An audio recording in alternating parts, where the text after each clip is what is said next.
Hallo allerseits, willkommen zum Kanalupdate für September und Oktober 2019. Wie immer schauen wir uns an, was es so Neues rund um den Kanal gibt, woran ich arbeite, was ich mir Neues zugelegt habe und so weiter. Also es gibt wieder viel zu sehen und zu hören hier. Messetermine habe ich für euch für dieses Jahr keine mehr. Mein Messejahr ist jetzt sozusagen beendet. Die nächste Messe, die dann wieder ansteht, ist erst wieder Ende Januar, Anfang Februar, und zwar die Spielwarenmesse. Aber da reden wir dann zu einem späteren Zeitpunkt nochmal drüber. Stattdessen kann ich euch noch von 2 Messen berichten, auf denen ich jetzt im Oktober war als Aussteller. Und zwar waren das einmal die Augsburger Modellbautage und dann die 12. Internationale Modellbaumesse in Ried. Fangen wir mit Augsburg an. Das war ja unsere vereinseigene Ausstellung sozusagen. War ein voller Erfolg. Wir sind alle sehr zufrieden. Es waren auch mehr Besucher da als das letzte Mal. Das ist auch eine positive Entwicklung, würde ich mal sagen. Und die allgemeine Qualität der gezeigten Modelle von allen Ausstellern insgesamt war ja sehr hoch. Ich denke, alle, die da waren, können das bestätigen. Was mich dann noch besonders gefreut hat, war dann, dass der Wolfgang Hartung zu Besuch war auf unserer Ausstellung. Der schreibt auf der Seite Modelversium immer sehr schöne und interessante Messeberichte. Und der war eben zum ersten Mal bei uns in Augsburg auf der Ausstellung und hat da einen sehr ausführlichen Messebericht in 3 Teilen abgeliefert. Sehr interessant und amüsant zum Lesen. Also wenn ihr das nicht gesehen habt, ich würde es schwer empfehlen, da mal einen Blick drauf zu werfen. Den Link dazu findet ihr in der Videobeschreibung. Ein weiterer sehr verehrter Besucher auf unserer Ausstellung war der Carsten. Der hat mir in der Vergangenheit schon viele interessante und tolle Bücher vermacht und hat auch dieses Mal wieder Verschiedenes im Gepäck gehabt. Thematisch, sage ich mal, von der Antike bis in den Kalten Krieg war da eigentlich alles dabei. Das ist echter Wahnsinn, Carsten, was du da immer mitbringst für mich und mir das schenkst und spendest sozusagen. Das ist nicht selbstverständlich. Ich denke, die Bücher könnte man sicherlich auch gut verkaufen und ich weiß es wirklich sehr zu schätzen, dass du da immer gleich an mich denkst und die Bücher an mich weitergibst. Das erlaubt mir, das Hobby Modellbau wirklich auf dem Niveau zu betreiben, wie ich es gerne hätte, weil viele Informationen muss man einfach nachschlagen, man muss sich ins Thema einlesen und da ist das Internet nicht immer die beste Quelle dafür. Bücher sind einfach die beste Quelle, die es gibt. Und wenn man dann so Bücher einfach geschenkt bekommt, das ist wirklich eine große Hilfe. Also vielen Dank, Carsten, du bist einfach ein super Mann und ich werde mich auch, sobald ich kann, mal bei dir revanchieren und dir auch was Gutes zukommen lassen. Wir hatten auf unserer Ausstellung in Augsburg zwar keine Händler, aber wir haben zusammen mit den Ausstellern einen Flohmarkt organisiert, wo eben alle Bausätze, die verkauft werden sollten, eben gesammelt waren. Und am Ende der Ausstellung wurden dann die Einnahmen eben entsprechend verteilt an den Verkäufer. Da habe ich auch diverse Bausätze, die ich so im Lager hatte und nicht mehr wollte, verkaufen können. Da war ich doch sehr angetan. Das war so ziemlich die erste Ausstellung, von der ich mit mehr Geld nach Hause gekommen bin, als ich hingefahren bin. Dennoch war es so, dass 2 Bausätze übrig geblieben sind auf dem Flohmarkt. Und zwar einmal die Halifax und die U88. Und die beiden Bausätze möchte ich dann, nachdem ich sie nicht verkaufen konnte, gleich weiterreichen. Und zwar an den Modellbaukurs, den ich fürs Ferienprogramm mache. Also die Bausätze wandern von meinem Depot in das Workshop-Depot. Und ganz ähnlich war es hier mit der Lo 17. Die wurde mir vom Michael noch spendiert. Der hatte die zu Hause liegen und will sie auch nicht mehr haben. Die Kinder werden ihre Freude dran haben. Deswegen wandert das Teil auch auf den Stapel. Vielen Dank, Michael. Jede Unterstützung ist willkommen und es freut mich, dass ich auch meine werten Vereinsmitglieder da immer wieder motivieren kann, dass sie ein paar ausgesonderte Bausätze eben weitergeben. Also alles in allem habe ich so ungefähr 10 oder 12 Bausätze losgebracht. Dafür sind 2 neue gekommen. Und zwar hier von Hobbyboss der Toldi 1. Den habe ich zwar schon mal gebaut, aber für das Ding habe ich einen anderen Plan. Den habe ich tatsächlich nicht gekauft, sondern eingetauscht. Ist ja auch eine gute Methode. Und das zweite hier von AFV Club, das Sonderkraftfahrzeug 251 mit der Haubitze dran. Das ist ein seltener Bausatz. Das glaube ich, ja, ist auch limitiert, wie man sehen kann. Ja, wollte ich einfach haben. Das ist jetzt nichts, wo man sagt, irgendwie, da habe ich jetzt spezielle Pläne dafür, aber das ist ein echt schöner Bausatz mit vielen Zusatzteilen, mit Alurohr und ein bisschen so Zubehör, Munitionskisten und weiß Gott was alles. Also dachte ich mir, das ist eine gute Investition. Und ein anderer hat jetzt die 45 Euro im Portemonnaie und freut sich auch. Ja, also war ein sehr erfolgreiches Wochenende in Augsburg, hat Spaß gemacht. Ich freue mich schon wieder aufs nächste Mal. In 2 Jahren ist es ja wieder. Soviel zu der Ausstellung in Augsburg. Kommen wir jetzt zur Messe in Ried, die jetzt unlängst war. War auch wieder eine sehr schöne Veranstaltung, so wie ich das auch aus den vorigen Jahren kenne. Tolle Sachen, die es da zu sehen gab. Die Händler waren auch ganz gut bestückt und die Besucher sind einfach super da. Also ich finde jetzt allein von den Besuchern her ist das eigentlich die schönste Veranstaltung im ganzen Jahr. Weil sowohl das Fachpublikum als auch eben die normalen Leute, die mit dem Modellbau nicht viel zu tun haben, da eben viel Lob übrig haben und auch großes Interesse zeigen. Also es macht echt jedes Jahr immer wieder großen Spaß.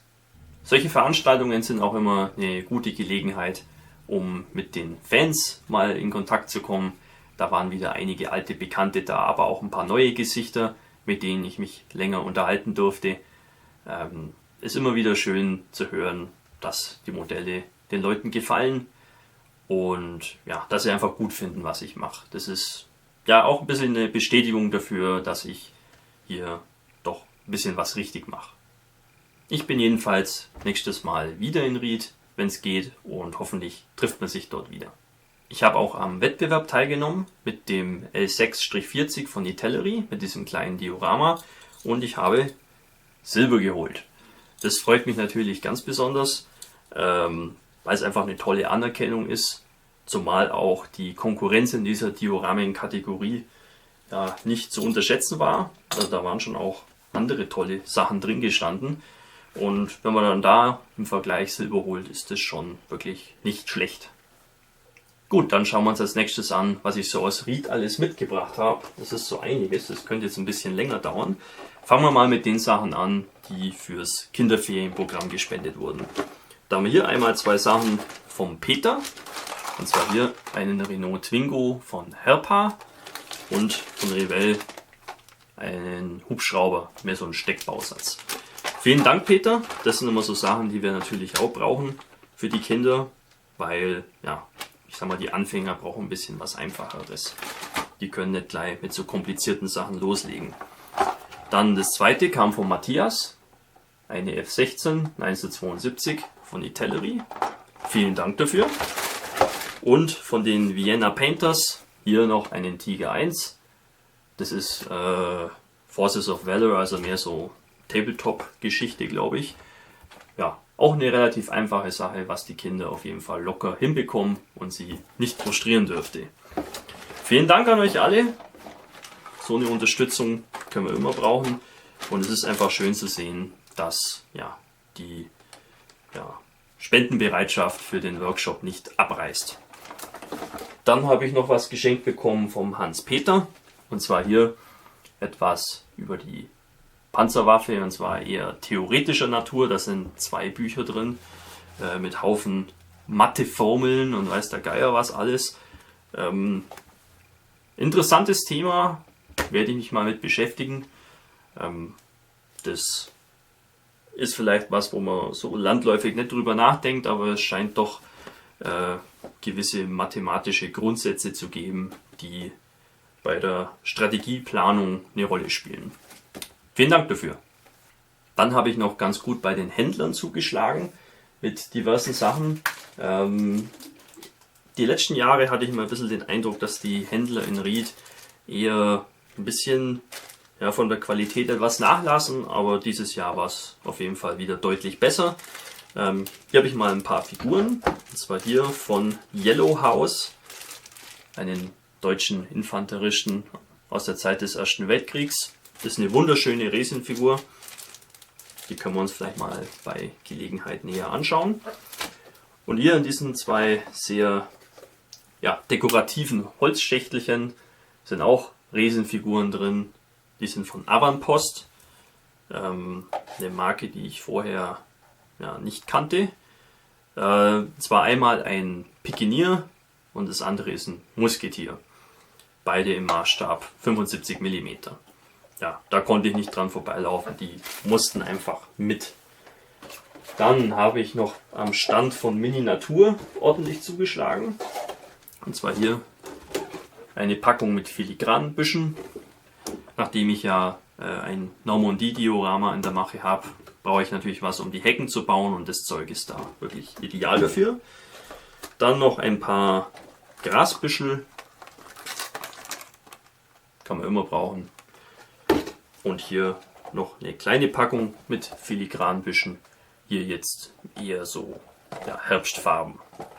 Des Weiteren habe ich hier noch eine Birke mitgenommen bei Mini Natur. Auch eher Herbstfarben. Ja, eignet sich ganz gut für irgendein Ostfront-Diorama, was ich irgendwann mal bauen will. Also da muss man auch sagen, die Qualität von den Bäumen, die man so mittlerweile kaufen kann, ist schon wirklich gut. Ich persönlich habe es noch nicht hinbekommen, die mir selber zu bauen. Da braucht man anscheinend relativ viel Übung. Man muss auch wissen, was man tut. Soweit bin ich noch nicht gekommen, und bis auf weiteres kaufe ich eben so Bäume. Natürlich mussten dann auch noch ein paar Fahrzeugbausätze mit. Und zwar einmal hier von Dragon der Panzer 4G, in der Scharkow-Version sozusagen. Ja, den habe ich schon länger gesucht, der ist ja eigentlich gar nicht mehr so oft zu finden. Aber auf Ausstellungen auf dem Flohmarkt wird man immer fündig. Dann das nächste, auch von Dragon, das Sonderkraftfahrzeug 234. Ja, einfach ein schickes Teil. Den Puma mit dem größeren Turm, den habe ich schon mal gebaut vor ein paar Jahren. War ein toller Bausatz, und hier ist eigentlich auch alles dabei. Ätzteile, metallene Peilstangen und so weiter und so fort. Also es spricht nichts dagegen. Und für 35 € macht man da nichts falsch. Und der dritte im Bunde, hier das Sonderkraftfahrzeug 251-7. Kommt dem einen oder anderen vielleicht bekannt vor, da habe ich vor ein paar Jahren mal einen Baubericht gemacht, und zwar habe ich hier genau dieses Fahrzeug gebaut. Gut, das war jetzt die Beute aus Ried. Wirklich einiges, aber wirklich nur schöne Sachen, die man auch brauchen kann. Gut, soviel zu den Veranstaltungen. Machen wir jetzt weiter im Programm. Unlängst hat mich hier noch ein kleines Paket erreicht vom Kevin oder Dunhill 2005, wie er sich auf YouTube nennt. Der hat auch einen Modellbaukanal. Der hat mir hier von M-Model diesen Offizier zugesendet aus der Zeit des 30-jährigen Krieges. Schöne Figur, und was ich besonders originell fand, gleich hier mit einem Empfehlungsschreiben, so wie sich das natürlich gehört für einen Offizier, der aus dem Dienst scheidet und eben bei einem neuen Gefolgsmann eben in Dienste treten will, braucht er natürlich ein Empfehlungsschreiben. Sehr originell und auch unerwartet. Ich habe damit nicht gerechnet. Vielen Dank, Kevin. Ich hoffe, dem Herrn Offizier gefällt der Dienst bei mir, und vielleicht wird er auch etwas mehr Aktion sehen und nicht nur im Lager herumdümpeln, sondern vielleicht auch mal hier auf die Werkbank wandern. Vielen Dank dafür, finde ich sehr nett von dir. Kommen wir jetzt zu einem etwas weniger schönen Thema, und zwar meine Facebook-Seite. Die ist ja, wie dem einen oder anderen vielleicht schon aufgefallen sein dürfte, verschwunden. Genauso wie mein kompletter Account. Das ist beides der Zensur von Facebook zum Opfer gefallen. Da bleibt mir jetzt nicht viel anderes zu tun, als das zu akzeptieren. Ich finde es nur schade eben, dass anscheinend der Modellbau und auch eben die historische Recherche, die damit verbunden ist, anscheinend nicht gewünscht ist, beziehungsweise schon beinahe als krimineller Akt gesehen wird. Ja, so ist es eben. Also Facebook ist damit für mich erledigt. Jetzt ist natürlich die Frage, was es für Alternativen gibt. Ich habe jetzt auf YouTube etwas mehr in diesen sozialen Bereich, in der Community-Sektion gepostet. Das wird ganz gut angenommen. Ja, vielleicht mein Instagram-Profil oder was anderes. Ich weiß es noch nicht genau. Ja, vorläufig gibt es jetzt eben nur bei YouTube was und bei Patreon. So, dann schauen wir uns als nächstes an, was ich so seit dem letzten Update fertiggestellt habe. Ich hatte ja im September 2 Wochen Urlaub und da konnte ich meine Zeit, Gott sei Dank, sehr produktiv nutzen. Das erste, was ich fertig bekommen habe, war der rhodesische Eland 90. Ja, im letzten Update habe ich ja schon ziemlich detailliert erklärt, wie man aus dem Takom-Bausatz mit entsprechenden Umbauten eben den Eland 90 rausbekommt. Ist gar nicht so unaufwendig. Dann habe ich das Teil noch entsprechend lackiert mit Revell Matt 67 grün-grau. Markierungen hatte das Fahrzeug keine besonderen, außer eben diese eher handgepinselten Turmnummern, die ich eben auch freihand aufgepinselt habe. Das ging eigentlich ganz gut. Figur noch bemalt. Da war dann die Schwierigkeit eben, dieses doch recht spezielle rhodesische Tarnmuster zu imitieren. Gab es auch in viele Varianten. Da kann man sich, glaube ich, jahrelang mit beschäftigen, wenn man das will. Ist ein weites Feld. Ja, und dann ging es an den Bau des Sockels. Ist ganz einfach, ist einfach nur ein Styroporklotz, der entsprechend zugeschnitten wurde. Dann mit Balsaholzplatten verkleidet wurde. Obendrauf habe ich dann mit Mörtel und Modelliermasse noch das Gelände geformt. Und die Erde, die hier drauf ist, die hat mir ein Modellbaukollege aus Spanien mitgebracht. Die Erde hat schon die passende Farbe. Muss ich also nicht weiter irgendwie noch behandeln. Das ist eigentlich ganz praktisch. Und die Grasbüschel habe ich dann noch mit Holzleim aufgeklebt. Die sind von Fridericus Rex und von Mini Natur und von Noch und so weiter. Die kleinen Büsche hier sind auch von Mini Natur und der Baum ist von Coniferi Silvis. Den habe ich in Stammheim mitgenommen. Der passt da einfach perfekt für den afrikanischen Busch. Ja, alles in allem bin ich sehr zufrieden mit dem Diorama. Das war nicht ganz unaufwendig, auch schon von der Planung her. Ich wusste nicht, ob ich das wirklich hinbekomme, aber es hat geklappt. Da bin ich eigentlich ganz froh drüber. Und das Ding kam eigentlich ganz gut an, sowohl das Video dazu, als auch eben auch auf Ausstellungen, auf denen ich jetzt so war, habe ich viel Lob dafür bekommen. Das ist mal was anderes. Leute haben das einfach noch nicht so gesehen und man konnte auch viel dazu erzählen, weil es einfach ein Thema ist, was jetzt hierzulande doch eher unbekannt ist. Das zweite Projekt, was ich während meines Urlaubs fertigstellen konnte, war der japanische Hago-Panzer von Dragon. Den habt ihr im letzten Update im Rohbauzustand schon gesehen. Ich habe dann weitergemacht mit dem Zusammenbau der Ketten. Da habe ich Friulketten verwendet. Die schauen einfach wesentlich besser aus und man hat auch einen schönen Durchhang und so. Ja, die sind den DS-Ketten des Bausatzes auf jeden Fall überlegen. Bemalt habe ich dann das Modell hier mit diesem Farbset von Vallejo. Das ließ sich ganz gut verarbeiten. Ich habe zuerst das Fahrzeug hier mit diesem mittelgrünen Farbton gesprüht und alle weiteren Farbflecken habe ich dann mit dem Pinsel aufgemalt.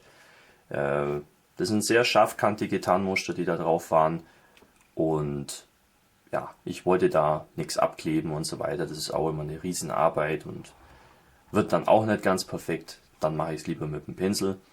Das ist eigentlich ganz gut geworden so. Der Dioramensockel wurde auch wieder genauso gebaut, wie wir es beim Eland auch schon erklärt haben. Styropor entsprechend zugeschnitten, dann außen mit Balsaholz verkleidet, obendrauf dann Reparaturmörtel und Modelliermasse, damit das Gelände eben in Form kommt, und dann wurde noch Erde aufgeklebt, die ich dann anschließend noch mit Ölfarben ein bisschen abgedunkelt habe.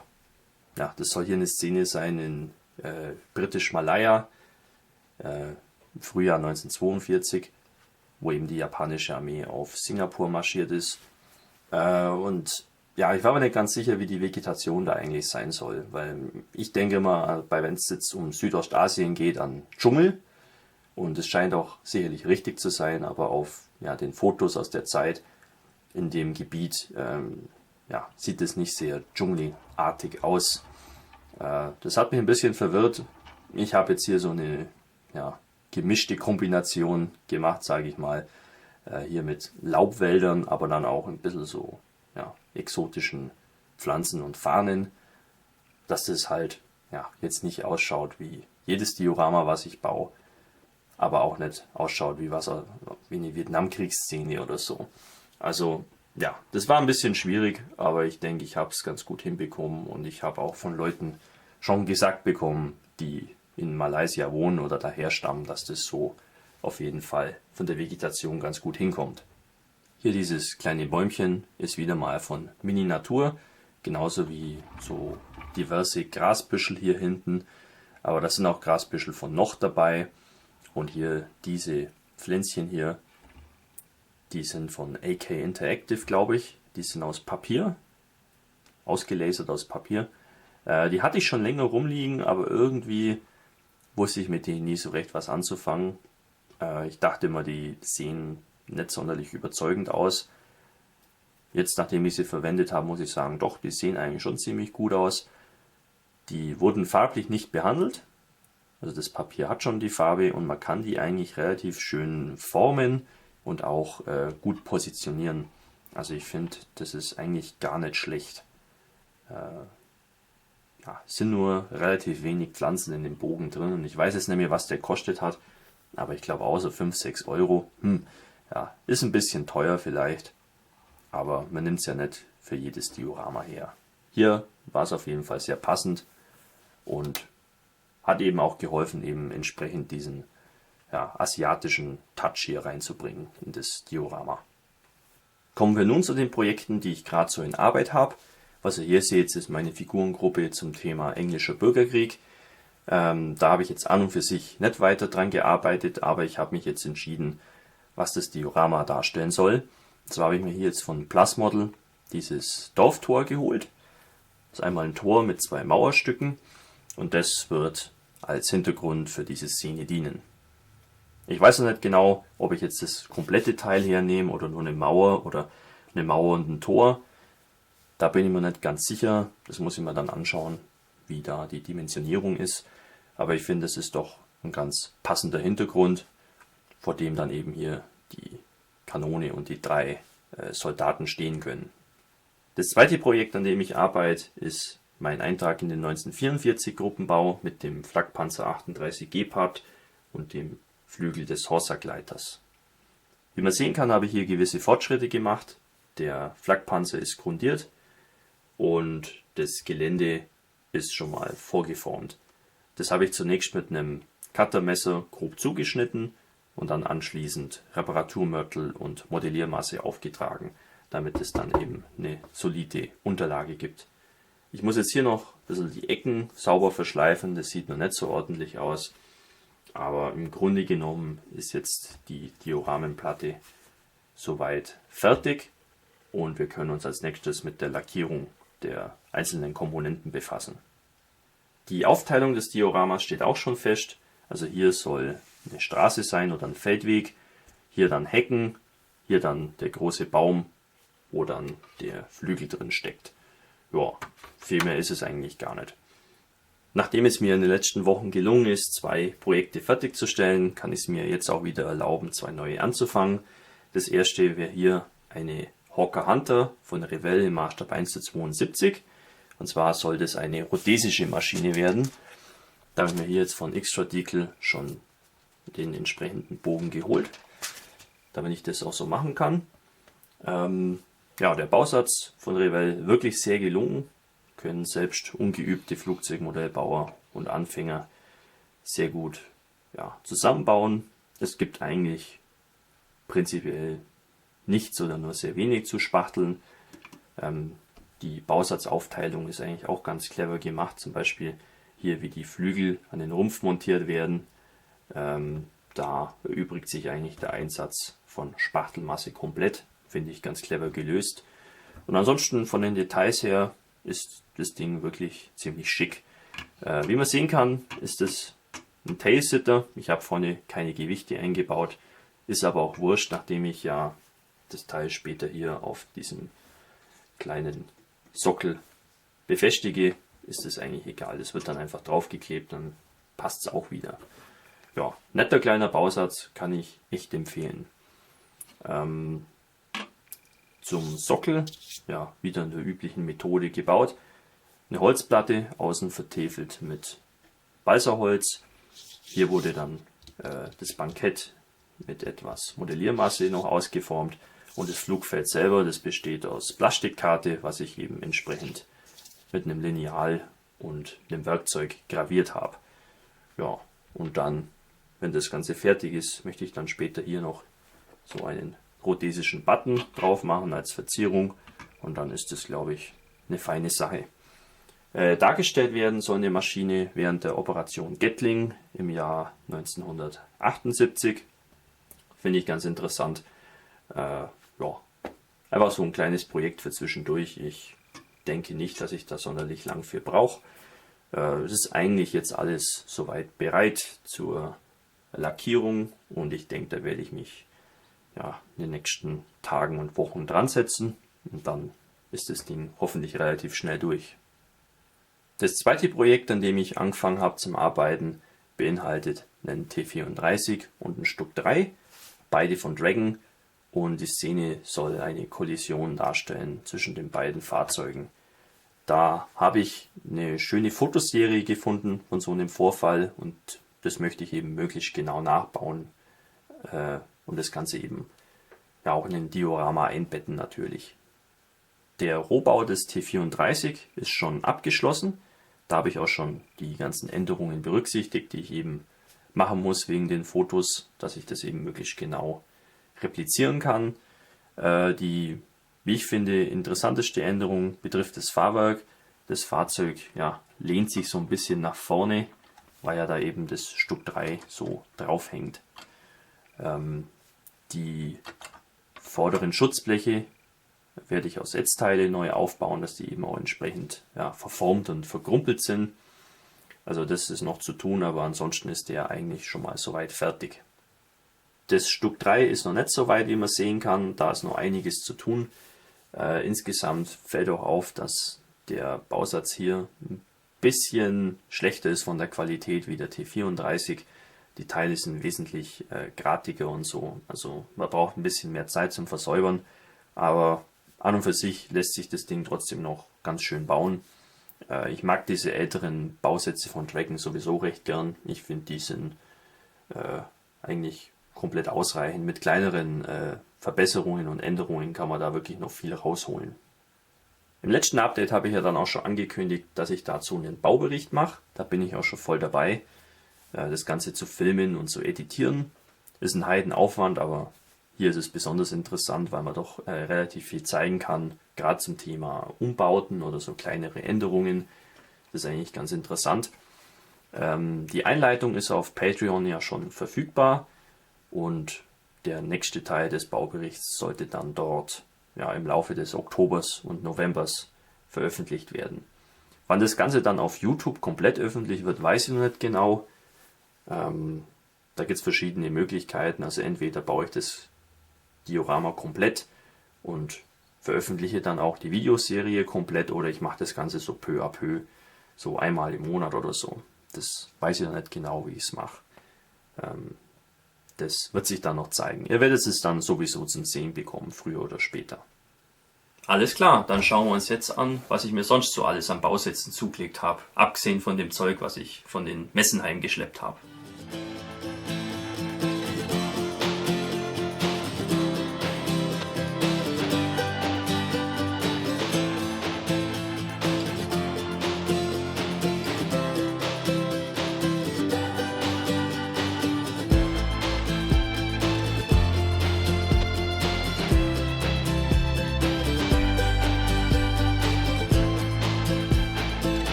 Ja, es scheint wohl ganz so zu sein, als ob ich mich etwas mehr auf die Exoten verlege allmählich.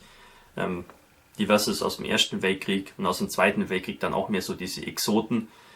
Ungarn, Slowaken, aber auch Schweden. Also da habe ich so einige Ideen, was ich so in den nächsten Wochen und Monaten bauen möchte. Ja, ist einfach eine schöne Abwechslung und mal was anderes. Besonders interessant finde ich von Mini-Art diesen Bierlieferwagen, weil nämlich auf der Schachtel drauf das Fahrzeug, wie es da gezeigt ist, eben zu einer Brauerei gehört, die hier im Nachbardorf ansässig ist.